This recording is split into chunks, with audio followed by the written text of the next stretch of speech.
그래서 오늘 마지막 키워드는 믿음입니다. 그래서 믿음의 싸움, 오늘 제목은 결국 내면의 두려움을 이기는 것입니다. 믿음의 싸움은 결국 내면의 두려움을 이기는 것입니다. 여러분, 오늘 말씀을 시작하면서 그 프리솔로 등반가 알렉스 호놀드라는 사람이 있습니다. 이분의 이야기를 제가 좀 해드리려고 해요. 이분은 세계적인 얼마 안 되는 프리솔로 등반가론 독보적인 존재인데, 우리말로 얘기하면 자유 단독 등반가라고 합니다. 많은 사람들이 산을 좋아서 산을 오르고 암벽들을 오르는데, 이 알렉스 호놀드는 줄이 없이 올라요. 생각을 해보세요. 어마어마한 절벽을 줄이 없이 오른다는 건 웬만한 자기 자신과의 싸움과 자기 자신을 믿지 못하면 올라갈 수 없어요. 왜냐하면 조금의 실수, 작은 실수가 용납이 그곳에는 안 됩니다. 바로 죽음과 연결되기 때문에. 그래서 이 알렉스 호놀드의 이야기가, 또 이 다큐멘터리가 많이 있어요. 그래서 잠깐 제가 보여드리려고 합니다. 좀 보여주시죠.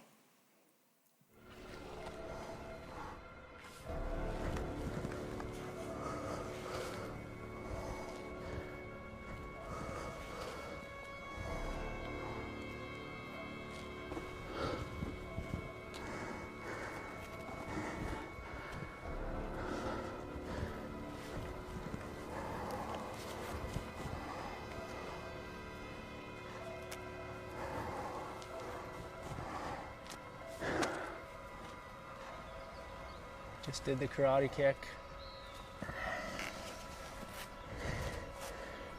He's got it.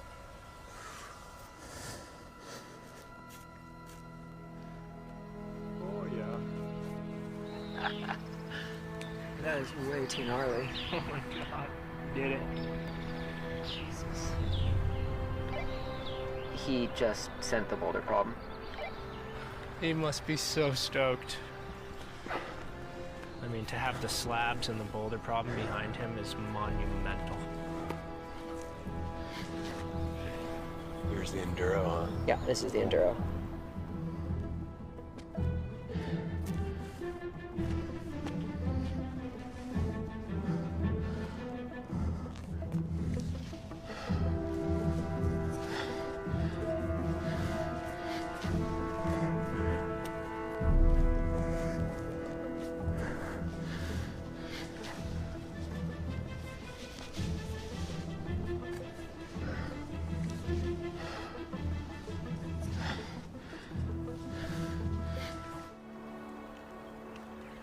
I don't know. I don't think the mountain looked that scary this morning.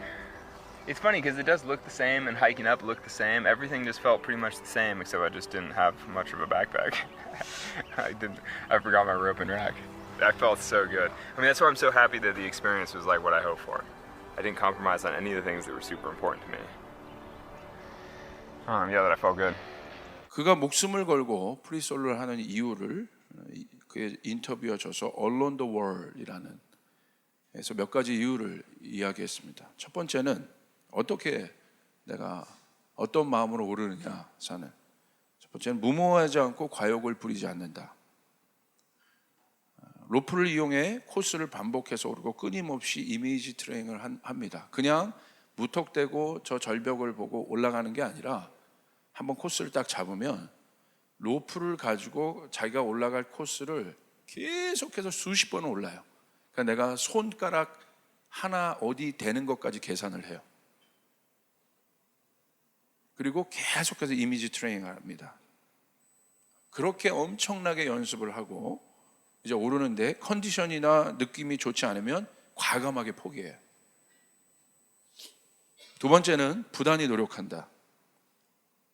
그것은 자신보다 훌륭한 등반가가 많다고 인정합니다. 이 사람은 이 등반계에서는 거의 탑 클래스예요. 그냥 뭐 여러분 줄 타고 오른 사람이랑 줄 없이 오른 사람이랑 차이가 있겠어요. 그러나 겸손하게 자신보다 훌륭한 등반가가 많다고 인정하고 더 노력하고 배우려고 하고 체력을 키운다고 합니다. 세 번째는 자신을 믿는데요. 평소 연습을 완벽하게 하는 거예요. 그러니까 그 연습이 이 사람에게 자신감을 주는 거예요. 2단계에서는 이런 힘을 주고 이런 자세를 취하니까 이렇게 올라간다. 그것이 몸에 배일 때까지 연습해요. 그리고 그것이 몸에 배어질 때가 자신감이 오는 때라는 거예요.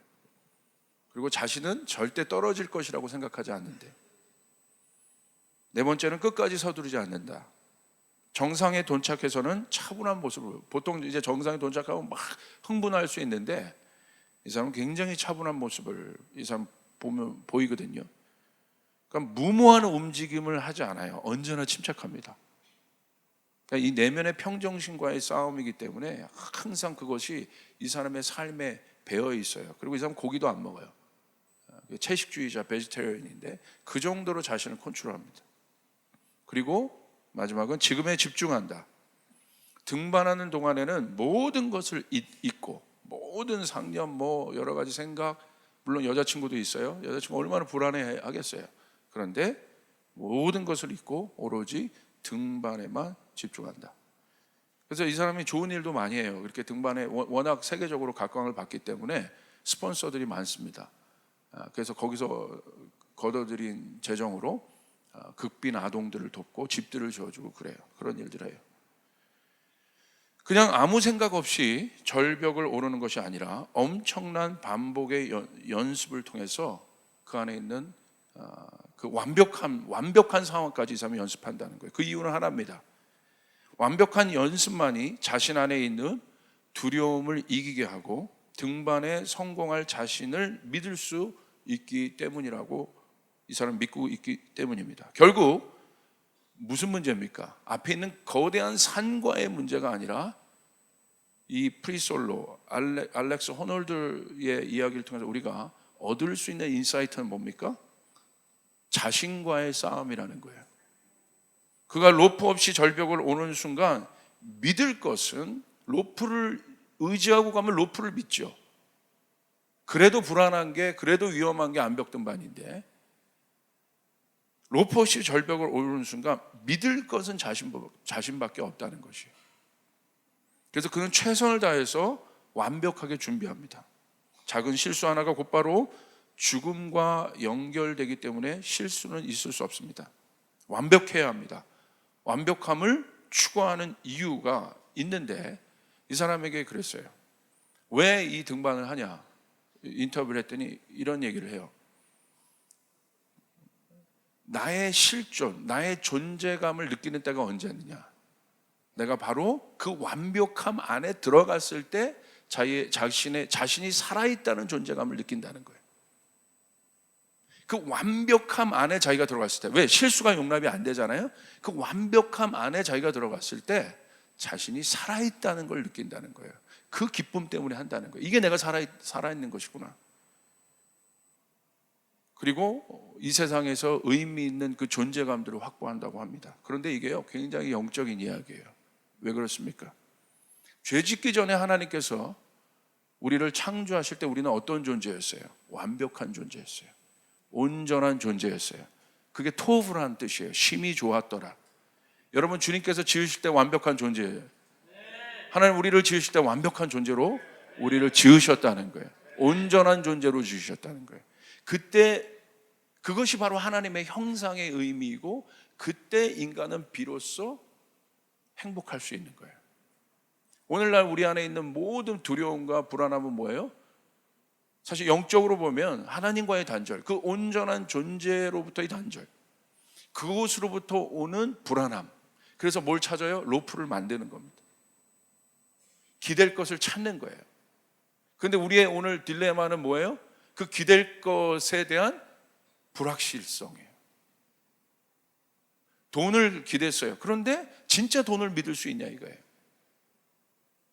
어떤 사람이 예전엔 돈 엄청 많았다가 갑자기 돈이 없어지기도 하잖아요. 그 믿을 수 있겠냐 이거예요. 권력도 마찬가지 아니겠습니까? 건강도 마찬가지 아니겠습니까? 내가 의지하고 있는 어떤 것들을 내가 믿을 수 있냐는 거예요. 여러분, 성도의 믿음은 저는 이 프리솔로 등반가와 같다고 생각합니다. 아무것도 의지할 것이 없습니다. 결국 뭐가 중요합니까? 확신이 중요합니다. 알렉스 호놀드처럼 나와의 싸움을 어떻게 이길 것인가? 믿음은 그러므로 확신의 문제이고 그 확신을 갖는 존재가 나라는 것을 아는 것이 중요한 것입니다.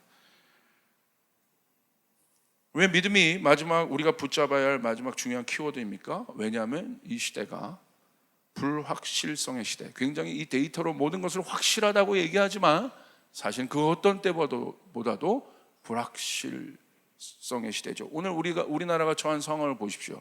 갑자기 이런 일들이 일어날 것을 예상이라도 했겠습니까? 기업들이 예상이라고 했겠습니까? 우리나라의 뭐 대표적인 기업은 이제 차세대 미래 산업을 이제 구축하기 위해서 모든 걸 다 만들고 이제 런칭만 하는 되는 상황에 어마어마한 데미지를 받았잖아요. 그 엄청난 회사도 이런 상황을 예측이나 했겠어요? 이게 지금 우리가 살고 있는 시대라는 거예요. 그래서 제가 이 마지막 이 키워드 시리즈의 마지막 키워드를 믿음, faith, 믿음으로 여러분 잡은 것입니다. 이런 믿음을 가지셔야 합니다. 엄청나게 빠른 변화를 따라갈 수 없습니다. 그 변화에 따른 예측 불가능한 상황들을 통제할 수 없습니다. 그래서 당황합니다. 당황하는 게 문제라는 거예요. 당황한 건 우리 안에 불안함이 있다는 거예요. 여러분, 건강에 어려운 분들이 혹시 여기 계실지 몰라요. 갑자기 가만히 있다가 병원에 갔는데 건강에 어려운 진단들을 받았어요. 당황하는 거예요. 갑자기 이런 소식이 있어? 회사 잘 다니는데 어떤 얘기가 들려오는 거예요. 당황하는 거예요. 그 당황함에 우리의 삶의 문제는 그 당황함들을 어떻게 해결할 거냐는 거예요. 그 당황함이, 그 당혹함이 우리의 삶 가운데 파도처럼 밀려오는데 우리가 이거 어떻게 해결할 거냐는 거예요. 이따 청년부 설교 때는 그런 예화를 좀 들겠지만 갑자기 연애 잘하고 있는데 갑자기 여자친구가 헤어지자. 당황. 할렐루야. 어떻게 할 거냐. 그러므로 이 믿음에 대한 성경의 가르침은 분명합니다. 한마디로 뭐냐면 예수님께서 믿음에 대해서 뭐라고 가르치시냐면요, 내가 믿느냐, 이 한마디예요. 딱 어떤 것을? 네 안에 나의 나라의 역사가 일어날 것을 믿느냐. 보이지 않고 들리지 않고 잡히지 않고, 그렇지만 그 모든 불안한 문제, 나를 당혹스럽게 하는 문제들이 결국 해결될 것을 믿느냐. 이것이 예수님의 질문이에요. 근데 어떤 일이 일어나요? 믿는 자에겐 그 일들이 일어난다는 사실이에요. 요한복음 11장 23절부터 27절에 보니까 여러분 나사로가 사는 엄청난 여러분 사건을 우리가 볼 수 있습니다. 저는 오늘 이 설교 위에 기도할 거예요. 믿는 자에게 그 일들이 일어나요. 저에게 확신이 있어요.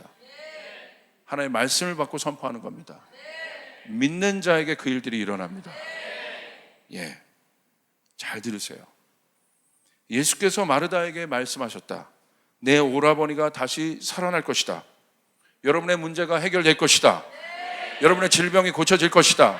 여러분의 마음에 있는 모든 문제가 해결될 것이다. 여러분 묻고 있는 모든 문제가 해결될 것이다.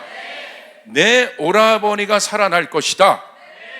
마르다가 예수께 말하였다. 마지막 날 부활할 때 그가 다시 살아나는 것을 내가 압니다.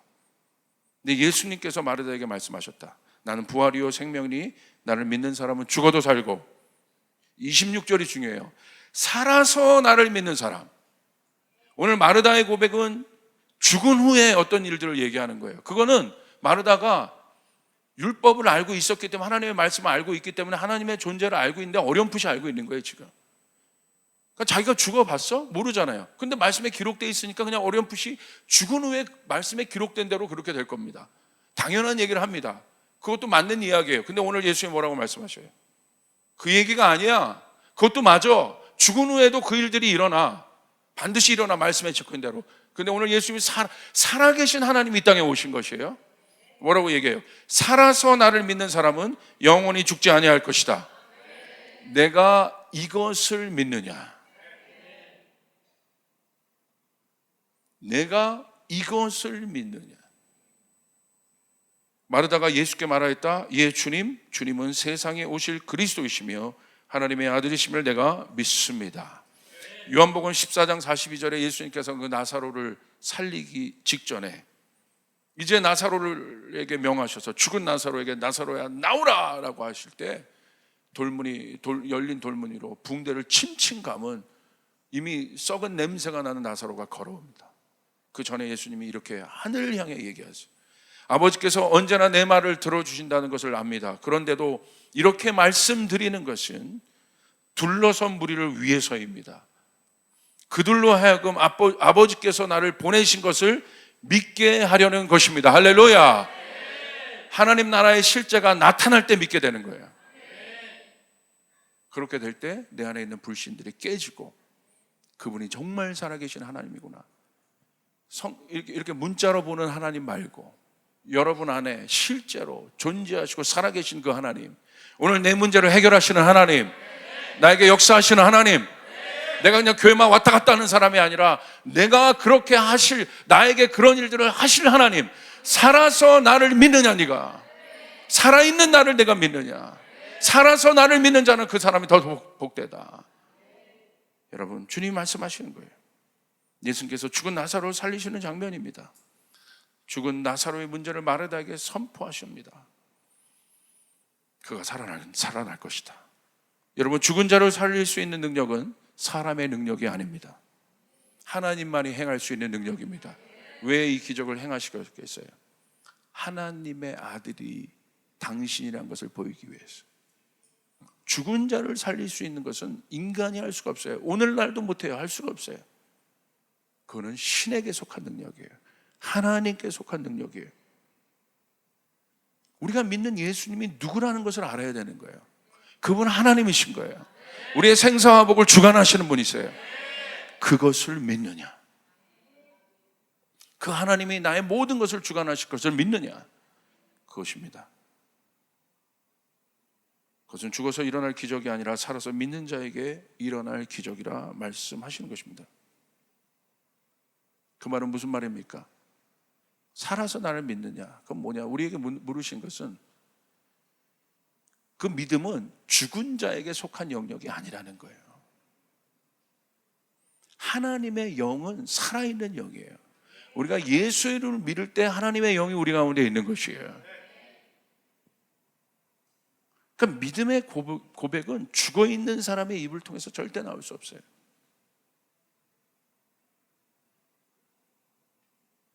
네가 나를 믿느냐는 무슨 말이냐면 네가 살아있느냐라는 거예요.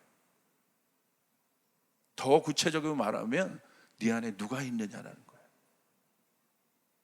그런데 죽어있는 나를 보면 못 믿겠는데요? 이래요. 안 되겠는데요? 죽어있으니까 그렇게 얘기하는 거예요. 하나님의 영이 없으니까.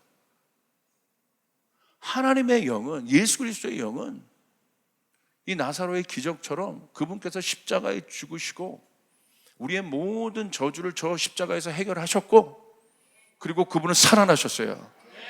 그분을 우리가 믿고 있는 것이에요. 그것이 우리의 신앙 고백인 것이에요. 우리는 살아있는 하나님을 믿고 있는 것입니다.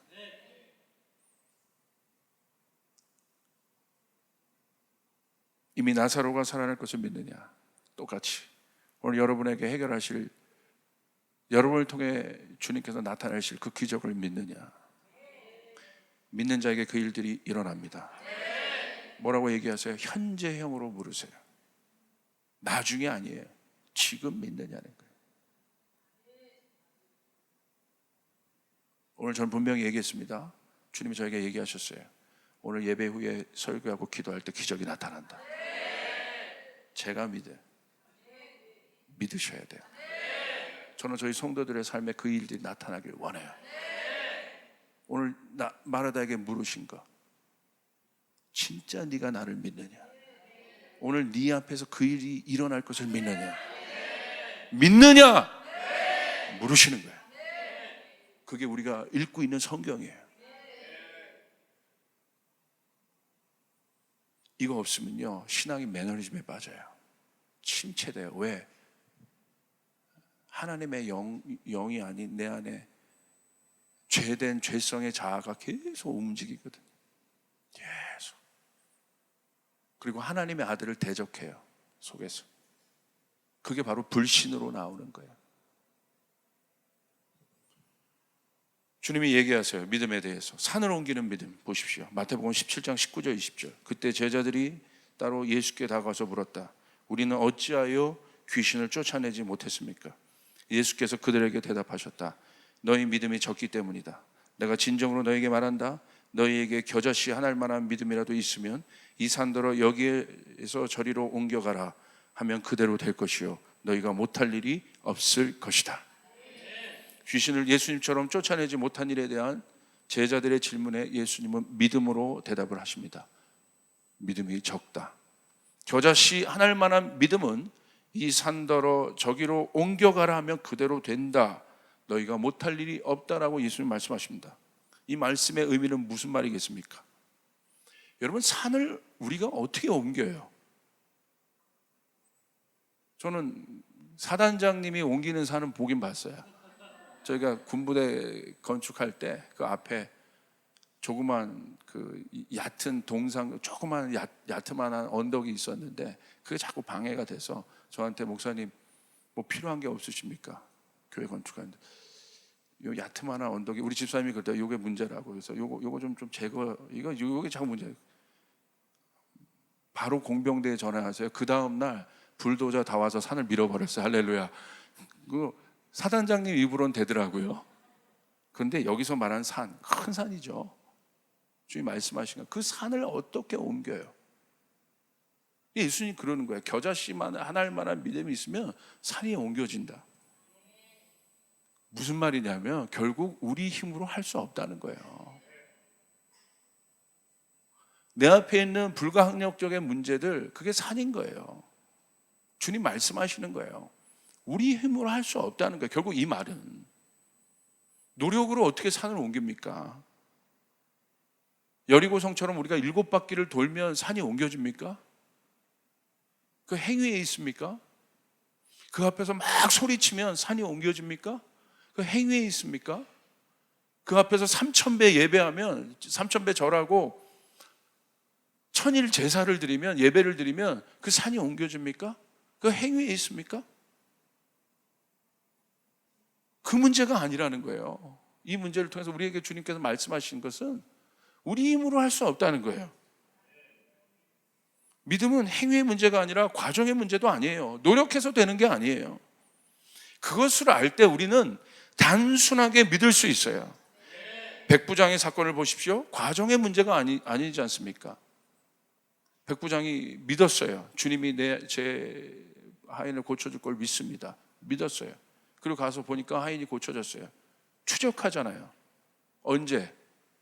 주님이 말씀하셨던 그 순간 믿었을 뿐이에요. 그때 나은 거예요. 할렐루야. 산을 옮기는 믿음이란 것은 과정, 행위 어떤 것이 아니라 믿어야 옮겨진다는 거예요. 믿어야 예배도 드릴 수 있다는 거예요. 믿어야 하나님 나라의 능력이 나타난다는 것이에요. 믿어야 성경도 알 수 있다는 거예요. 믿는 거예요. 믿는 거. 40일 금식기도 아무리 해도 믿지 못해져요. 믿어야 되는 거예요. 여러분, 오늘 그 은혜가 있기를 바랍니다. 아멘. 여러분, 믿음은 주님이 이미 행하신 일들에 대한 찬양이에요. 그러므로 주님이 그렇게 말씀하셨잖아요. 여러분, 주님이 말씀하시면 여러분의 삶 가운데 능치 못할 일이 없을 것을 믿습니까? 나는 못하지만 주님이 하실 것을 믿습니까? 저는 믿습니다. 믿습니다. 나를 못 믿어요. 그러나 주님이 만약에 말씀하신 것은 믿어요. 이 성경에 기록된 사실을 저는 믿어요. 이 진리를 저는 믿어요. 그런데 성경적 관점에서 믿음은 완료형의 사건이에요. 오늘 마르다에게도 그러시잖아요. 내 오라버니가 다시 살아날 것이다. 이미 완료된 거예요. 그 하시기 전에. 그러므로 여러분, 그것을 믿을 때 여러분 안에 변화가 일어나기 시작해요. 역사가 일어나기 시작해요. 이미 예수님 안에 새롭게 태어난 나를 완료형으로 받아들이는 것이 복음이에요. 나는 여전히 부족하고 어렵지만 내 공로로 구원받은 것이 아니라 내가 예수가 나를 통해 행하신 일을 내가 믿었기 때문에 내가 구원받은 것이에요. 내 행위로 구원받은 것이 아니라 내가 내 행위를 증명해서 아버지의 아들이 아닌 것처럼 여러분이 어떤 행위를 증명해서 여러분의 부모님의 자녀가 아닌 것처럼 믿음은 존재적인 것인 거죠. 믿어야 되는 것입니다. 완성된 나를 받아들이는 것, 그것이 완료형의 믿음인데 오늘날 이 복음을 잘못 가르치고 있으니까 종교적으로, 철학적으로, 인문학적으로 이 복음들을 자꾸 해석하니까 그것이 나쁘다는 것이 아니에요. 그러나 복음의 본질은 그게 아니라는 거예요. 복음의 본질은 예수 그리스도가 행하신 일이에요. 복음은 우리의 깨달음을 위해서 있는 것도 아니고 복음은 현실인 것이에요. 복음은 실제인 것이에요. 그분이 나를 위하여 죽었다는 것이 사실인 것이에요. 그분이 내 저주를 해결하셨다는 것이 사실인 것이에요. 깨달음을 위한 것이 아니에요. 그게 사실이에요. 그게 진리인 것이에요. 그러므로 여러분, 두려움의 산은 어디에 있습니까? 아까 그 사람, 아까 알렉스 호놀도의 그 산을 그 사람이 올라갈 때 뭐라고 얘기하냐면 마지막에 한번 중간에 오르다가 다 준비하고 오르다가 중간에 내려와요. 다큐멘터리를 보면. 왜냐하면 갑자기 두려움이 확 몰려온 거예요. 그래서 내려와요. 그리고 또 막 자신을 정비해요. 그리고 아까 여러분이 인터뷰 봤던 것처럼 마지막에 산을 오를 때 뭐라고 하는 줄 아세요? 다 오른 다음에 오르고 난 다음에 자기 소회를 얘기하는데 그날 아침에는 저 산이 작아 보였다. 그날은 저 산이 어떤 산보다도 컸는데 자기가 오르려고 할 그날은 저 산이요 그 어떤 때보다도 작아 보였다는 거예요. 할렐루야. 이게 믿음이에요. 할 수 있겠다는 마음이 오는 거예요. 주님이 말씀하시면 내 안에 그 일들이 일어날 것 같다라는 마음이 생겨지는 것이에요. 그 사람이 주님을 따라가는 거예요. 그냥 따라가는 게 아니라 내가 삭개오도 맞죠. 내가 주님을 만나면 내 인생의 이 열등감의 문제가 해결될 것 같다라고 하니까 주님을 따라가는 거예요. 중풍병자 친구 있었죠? 그 친구를 여러분 지붕을 뚫고 밑으로 내리는 이유 뭐예요? 어디 가도 내 친구가 고쳐지지 않는데 그게 여러분의 가족이라고 생각해 보십시오. 어디 가도 고쳐지지 않는데 저 주님, 저 나사렛 예수 하나님의 아들이라고 불리는 저분에게 가면 내 친구가 날 것 같기 때문에 여러분 그 무모한 지붕을 뜯어내는 거예요. 그 행동을 하게 되는 것이에요. 그래서 믿음은 무모한 것처럼 보이지만 거기에 역사가 나타나는 것이에요. 아멘. 혈루병 여인 의사도 소용없잖아요. 아무도 소용없잖아요. 여러분의 상황이 지금 혈루병 여인처럼 갇혀진 분들이 오늘 있다고 한다면 여러분 믿음이란 뭐냐? 주님을 만나면 그 문제가 해결될 것 같은 마음이 생기는 것이에요. 오늘 내 안에 저 산이 작아 보인다 내가. 그럴 때 올라갈 수 있는 거란 말이에요. 여러분 믿으십니까? 이게 믿음이에요. 그래서 우리는 왜 이것이 가능합니까? 성경대로 보십시오. 우리는 구원받은 그 순간 주님과 연합을 이루는 한 몸 된 존재. 왜 그렇습니까? 주님이 죽기 전에 내 피를 주시고 내 살을 먹이고 이 피를 마시고 내 살을 먹어야 너희가 나와 상관이 있는 존재라 말씀하세요. 그래서 이 성찬 예배는요 기가 막힌 거예요. 우리가 주님과 한 몸 된다는 사실을 아는. 얼마나 강력합니까? 그래서 예수님의 눈처럼 귀처럼 보고 듣는 것이고 생각하는 것입니다. 그래서 예수님처럼 말하는 거예요. 내가 말하는 것 같지만 내 속에 예수님 말하시는 거예요. 내 눈이 보는 것 같지만 내가 주님과 연합됐다는 사실 믿는 사람은 주님이 보는 것을 내가 보는 거예요. 주님이 듣는 것을 내가 듣는 것이에요. 주님이 말하고자 하는 것을 내가 말하는 것이에요. 그러니까 기적이 나타나는 거예요. 할렐루야. 그러니까 역사가 나타나는 거예요. 그게 한 몸이에요. 여러분 죄는 무엇입니까? 완전한 하나님으로부터의 단절을 의미해요. 그 단절된 영역이 어두움의 공간을 만들었고요. 그 어두움이 두려움이 되어 나를 덮어버렸습니다. 완전한 분과의 단절은 내 안에 연약함을 보게 되었고 연약한 나는 아무것도 할 수 없다는 것을 알게 되었습니다. 주님과 그 온전한 분과의 단절, 죄로 인해서 단절됐잖아요. 그래서 나는 그때부터 어떤 존재일 뿐이에요? 그저 상황과 환경에 지배받는 그런 연약하고 무익하고 여러분 두려운 존재일 뿐이에요. 그러니까 풍랑이 와도 다스리지 못해요. 그래서 여러분 제자들이 풍랑에 어떻게 됐습니까? 잠식당했어요. 근데 예수님 뭐라고 하세요? 나타나서 풍랑을 잠잠케 하시잖아요. 믿음에 대해서 말씀하시면서 제자들이 놀래요. 풍랑을 잠잠케 하신 예수님 보고 저 사람이 누구 건데 풍랑의 명한들 풍랑이 잠잠해지느냐. 예수님의 존재에 대해서 그들이 질문을 하기 시작합니다. 예수님은 풍랑을 잠잠케 했어요. 왜 가능하겠습니까? 그거는요, 성경을 차근차근 읽어보면 해결이 돼요. 이미 그 모습은요, 죄를 짓기 전 첫 번째 아담의 모습이에요. 예수님이 이 땅에 오셔서 두 번째 아담의 모습으로 오셨어요. 그 한 사람으로. 근데 첫 번째 아담, 온전하고 완전한 존재였던 그 아담이 죄를 지음으로 말미암아 여러분 하나님과 멀어졌고 그때부터 고통이 들어왔고 그 원죄로 인한 고통에 우리가 어려워하는 거예요. 그래서 이게 노력으로 해결이 안 되는 겁니다. 그래서 예수님이 어떻게 하셨어요? 두 번째 아담으로 오셔서 첫 번째 아담을 대체하셨어요. 그 자리로 돌아가신 거예요. 근데 그 첫 번째 아담, 죄 짓기 전에 아담은 어떤 모습이었냐는 거예요. 주님이 복을 명하셨어요. 그 복을 명하시고 어떻게 하셨어요? 다스리라고 하셨어요.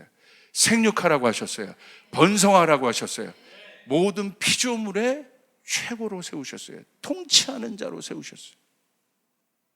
그러니까 예수님은 죄가 없으셨기 때문에 이 땅에 오셨어요. 첫 번째 아담이신 거예요. 그 모습으로. 그러니까 어떻게 해요? 피조물의 지배를 당하는 게 아니에요. 풍랑에 지배를 당하지 않는 거예요. 우리는 풍랑에 지배를 당하는 존재가 아닌 거예요. 예수님이 명하신 거예요. 보이는 세계에 대해서 명하신 거예요. 영은 보이지 않는 세계를 다스립니다. 더 높은 차원이라는 거예요. 다른 차원이라는 거예요. 니고데모가 그렇게 궁금했던 예수님이 거듭나야만 알 수 있는 차원이다. 할렐루야. 거듭나야만 알 수 있는 차원이다. 다른 차원이다. 거듭나야 된다. 다시 태어나야 된다. 성령으로 네가 다시 태어나야 된다. 다른 차원이 열리게 되는 것이다. 알게 되는 거예요. 내가 다스리는 존재구나. 내가 피조물에 지배받는 존재가 아니라 다스리는 존재구나. 그게 복음이에요. 그것 때문에 오신 거예요.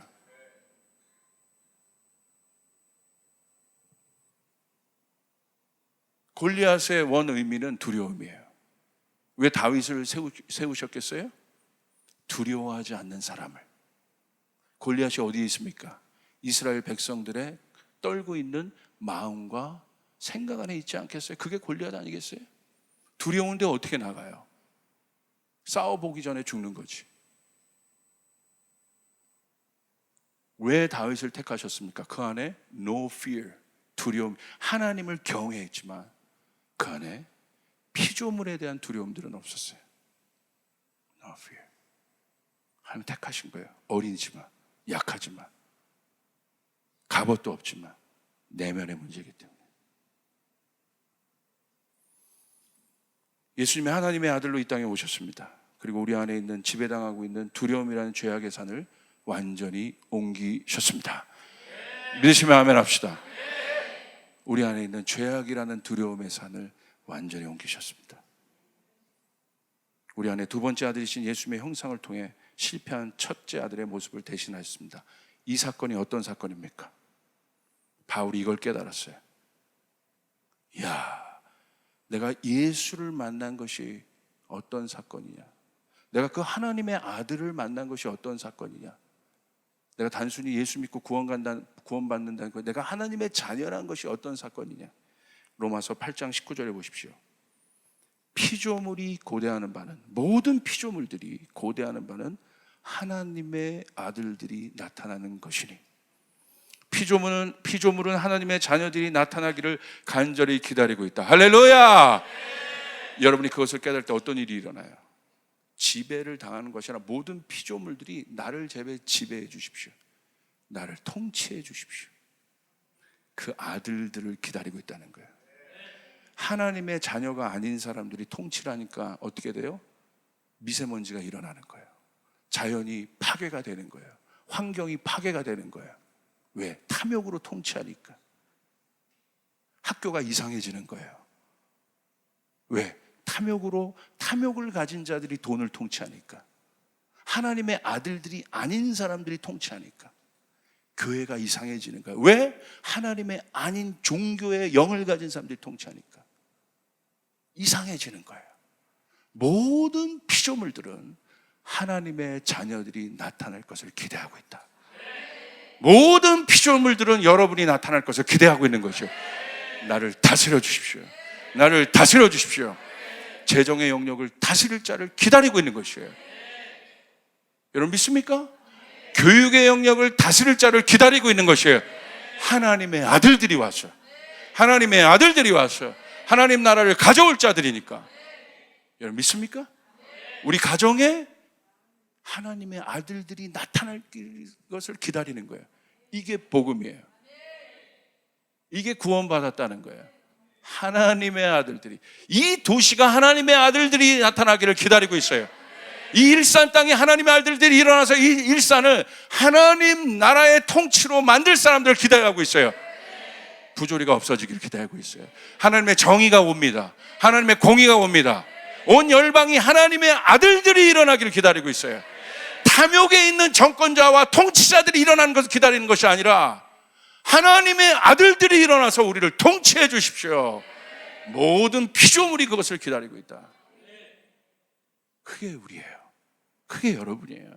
그게 하나님의 아들들의 의미예요. 당당하십시오. 믿으시길 바랍니다. 옆 사람에게 당신은 하나님의 아들입니다. 하나님의 자녀입니다.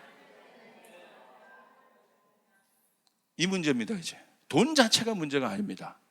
돈을 지배할 것인가, 돈에 지배당할 것인가. 암의 문제가 아닙니다. 암을 지배할 것인가, 지배당할 것인가. 암이란 건 있어요. 그런데 암을 지배하는 사람도 있어요. 암을 지배할 것인가, 지배당할 것인가.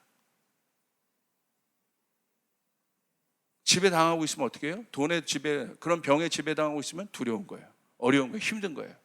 그러나 지배하는 자는 달라요. 통치하고 있는 자는 달라요. 하나님의 자녀들은 통치하는 자들이라는 거예요. 여러분 믿으시길 바랍니다. 권력에 지배당할 것인가, 권력을 지배할 것인가. 그래서 믿음의 정치가들이 나타나면 다니엘과 같은 어떤 일이 일어납니까? 요셉과 같은 사람들이 일어나면 나라 전체가 회복이 되는 거예요. 기다리고 있다는 거예요. 성공을 다스리는 존재가 될 것인가, 성공에 매여 있는 존재가 될 것인가.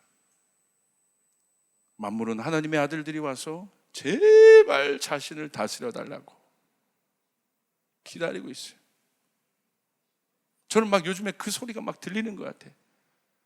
제발 여기 와서 나 좀 다스려 주십시오. 많은 막 재정들이 소리를 치는 것 같아. 제발 여기 와서 어두움의 이런 막 음욕, 탐욕, 음란한 곳에 이 재정들이 쓰이는 것이 아니라 정말 가난하고 소외되고 이런 곳에 하나님의 재정이 쓰이기를 제발 와서 다스려 주십시오. 소리를 치고 있는 것 같아. 권력들이 소리를 치고 있는 것 같아. 이 땅의 모든 자원들이 소리를 치고 있는 것 같아. 믿으시면 아멘 합시다. 확신. 여러분, 그 믿음으로 이제 일어나야 됩니다. 믿음은 바라는 것들의 실상입니다. 바람은 간절함을 말합니다. 간절히 보고자 하는 자가 봅니다. 듣고자 하는 자가 들을 수 있습니다. 내 앞에 있는 산을 오를 수 있다고 생각하는 사람이 결국 산을 오르게 됩니다. 간절함을 바람으로 확실히 하시길 바랍니다. 그 바람은 반드시 이루어집니다. 제 바람은 하나예요. 온 열방이 하나님을 예배하는 것, 다음 세대가 주님 앞에 돌아오는 것. 이 땅에서도 지금 사면초가잖아요. 지금요. 누가 이 땅을 회복하겠어요? 사면초가 된 이 땅을 보고 분석하는 사람이 하는 것이 아니라 바람을 갖고 있는, 비전을 갖고 있는 리더가. 여러분, 하늘이 무너져도 속담 있죠? 뭐가 있어요? 솟아날 구멍이 있는 거야. 그 그 솟아날 구멍을 찾는 사람. 분석하고 판단하고 분노해 있는 것이 아니라 솟아날 구멍을 찾고 던져주는 사람. 10년을 던져줄 수 있는 사람. 미래를 던져줄 수 있는 사람. 할렐루야. 그것이 우리 안에 비전이 돼요. 비전이 생각이 돼요. 생각이 우리 안에 마음을 줘요. 그 마음이 우리를 움직이게 해요. 그때 움직일 수 있어요. 안 보이니까 못 움직이는 거예요. 안 보이니까 침체되는 거예요. 안 보이니까 침몰당하는 거예요. 봐야 돼요. 할렐루야. 간절함은 뭐냐면요, 혈루병 여인의 마음이에요. 제가 특세 동안 치유 기도를 요즘에 구체적으로 해요. 그냥 예전에는 그냥 주님 고쳐주십시오 뭐 이렇게 했는데, 그래도 주님께서 고쳐주셨는데 이제는 구체적으로 하는 이유가, 제가 뭔가 선입견이 있었어요. 뭔가 이곳에서 그런 기도하고, 제가 재정의 영역에서도 빚 문제 해결해 달라고 기도하는 게, 제가 제 신학적인 관점과 제 어떤 배경 속에서 그런 기도를 한다는 게 굉장히 제가 어색한 거예요. 왜? 뭐 그런 것까지. 그런데요, 제가 목회를 해보고 성도들 만나보니까 그런 것 때문에 힘들어하는 사람 너무 많거든요. 그것 때문에 하나님 앞에 못 나오는 사람들이 있는 거예요. 그 사람이 내 가족이라고 생각하니까 여기서 어떻게 미사여구 기도가 나와요? 하나님이 들으시는 건데 누구 사람 듣기 좋으라고 기도하고 사람 듣기 좋으라고 설교합니까? 저의 마음은 우리 성도들의 문제가 해결되는 것입니다. 그 문제가 해결돼서 주님 앞에 자유롭게 나오는 거예요. 아픈 사람인데 뭘 이렇게 여기 무슨 피부병 아토피까지 강단에서 기도하나? 구체적으로 왜 예전에 그냥 뭉뚱그런데 그게 구체적인 기도가 안 나왔어요. 그런데 아파 보니까, 또 아픈 사람을 보니까, 예를 들어 허리 아픈 사람 있잖아요. 근데 이 강단에서 이 허리 아픈 것 때문에 꼼짝달싹할 수 없어. 근데 강단에서 목사님이 오늘 허리 아픈, 구체적으로 그냥 치유가 아니라 허리 아픈 사람에게 하나님의 치유가 일어날 걸 믿습니다. 그럴 때 어떤 마음이 생기냐면 믿고 싶은 거예요. 잡고 싶은 거예요. 왜? 고통스러우니까 잡고 싶은 거예요. 할렐루야. 그게 혈루병 여인의 마음이에요. 잡을 때 일어나요. 여러분, 그 일들이 일어납니다. 나는 아무 문제 없으니까 그렇게 생각하지 마십시오. 그건 사랑이 아닙니다. 제가 사랑이 없었던 거죠. 사랑이 제 안에 추상적이었던 거죠. 우리가 의사에게 진단받을 때도 구체적으로 듣지 않습니까? 구체적으로. 그냥 뭉뚱거려 아픕니다라고 듣습니까? 구체적으로 이런 부분. 그리고 처방전도 구체적으로 듣지 않습니까? 여러분, 하나님의 사랑은 구체적인 거예요. 주님 말씀하셨어요. 눈먼 자에게 네가 보기를 원하느냐고 분명히 말씀하셨어요. 눈먼 자에게 가서 듣기를 원하느냐라고 얘기하지 않으셨다는 거예요. 왜? 잘 들으니까. 그런데 눈먼 자에게 있는 갈망은 뭐예요? 보기를 원하는 거예요. 주님, 제가 보기를 원합니다. 네 믿음대로 될 것이다. 할렐루야. 오늘 그럴 때 역사가 일어난다. 오늘 여러분 기도할 겁니다. 구체적으로 기도할 겁니다. 오늘 여러분에게 저는 믿습니다. 이제 이 교회의 치유의 역사가 일어납니다. 기적의 역사가 일어납니다. 여러분, 그 하나님을 경험해야 되는 거예요. 그럴 때 내 안에 있는 추상적인 신앙이 깨지는 것이에요. 진짜? 진짜야? 진짜야? 진짜입니다. 하나님의 자녀들이 기도하는 것이에요. 이건 이성과 어떤 걸 넘어서는 하나님이 할 수 있는 영역. 겨자씨만한 믿음이 있으면 네가 명하면 이 산을 옮길 수 있다. 우리 힘으로 할 수 없다는 말입니다. 결론은 믿음으로 할 수 있다는 거예요. 믿음은 주님이 하신 일들을 믿고, 오늘 내 구체적인 상황 가운데 그것을 붙잡고, 저는 구체적으로 믿는 하나님, 우리 교회 가운데 이런 일들을 풀어 주시옵소서. 분명한 거예요. 추상적으로 기도하지 않아요. 분명한 것이에요. 하나님이 하실 일들을 믿습니다. 내 자녀에게 그 일들이 풀어질 것을 믿습니다. 내 자녀가 우울증에 있습니까? 해결할 줄 믿습니다. 구체적으로 붙잡고 싶어야 되는 것이에요. 그게 믿음이죠. 맞지 않습니까? 미사여구 들으려고 온 게 아니잖아요. 그죠? 우리 하나님은 얼마나 살아계신 하나님이 우리를 만났을 때 얼마나 자세하게 만드셨어요. 여러분, 삭개오가 예수님의 눈동자 하나까지 다 본 거예요. 눈썹 하나까지 다 본 거예요. 살아계신 하나님이란 것은 추상적인 것이 아니라 그렇게 구체적이란 거예요. 주님이 손을 내밀 때 그 손에 여러분 손 모양까지 보이는 거예요. 그 하나님을 우리가 만나야 되는 것이에요. 그 하나님이 눈에 보이지 않지만 믿음의 눈으로 하나님을 붙잡아야 되는 것이에요. 그때 그 역사가 일어나게 될 줄 믿습니다. 아멘. 믿습니다. 아멘. 우리 주님께 영광의 박수 올리겠습니다. 우리 자리에서 일어납시다.